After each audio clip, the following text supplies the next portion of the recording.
Well, for more on facial recognition, I'm joined by Professor Qingjiu Tao from Madison University. Welcome to the show. Hi, how are you? Good, thank you. So, which companies and countries are really the leading players in this space? Well, if you look at the hardwares, it's probably more 3M, NEC, Cognitech from Germany, and in China, it will be a Hike Vision from Hangzhou. These are the hardware companies, but for software, and I think still the usual suspects like Facebook, Amazon, Google, Microsoft. In China, it's Baidu and Tencent. So this technology has been around for a while. So far, which industries have really made the best and the most use of this technology? Well, the biggest user is still the government agencies, whether it's in China or in US. Homeland Security is still the biggest user. But gradually, this technology is being transferred to commercial space. And I believe the retail industry is one of the biggest who's trying to figure out a way to utilize this.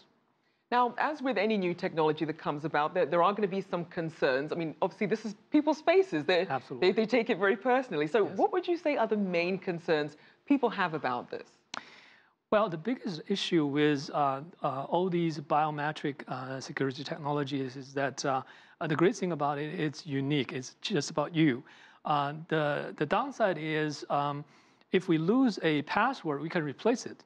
And if our real biometric identity is lost, it's lost forever. And we know that hackers have been trying to get access to many of the biometric databases. So that's a clear concern.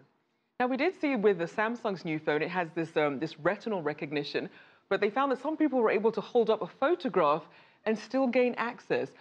What sort of concerns are there? I mean, people's appearance changes. What's being done to look at that? That's sort of the last generation of recognition technology. It's mostly 2D. When you have a picture, then you can still fake the eye or iris. But nowadays, we have developed some new technologies to defeat that, especially the 3D recognition, where you will add, say, if you blink, and if you use some life form to add to that authentication process, it helps a lot. And also, eventually, I think we'll combine not just one form of biometric, just the face or the iris. We'll combine multiple of these. Then it becomes much, much harder to copy. So then in terms of the market potential, how much use do you see for this in everyday life? It will gradually get into our lives, for sure. And based on different sources, I can see that the potential for this kind of a market will grow from, say, $2 billion to about $9 billion in about 5 years. That's certainly an impressive growth. It's a very, very explosive market. And the annual growth rate yearly will reach about 20% or so.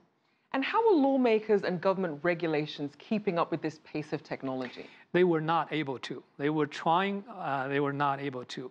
And it's not just government agencies, it's also the consumer advocacy groups where we have concern for privacy.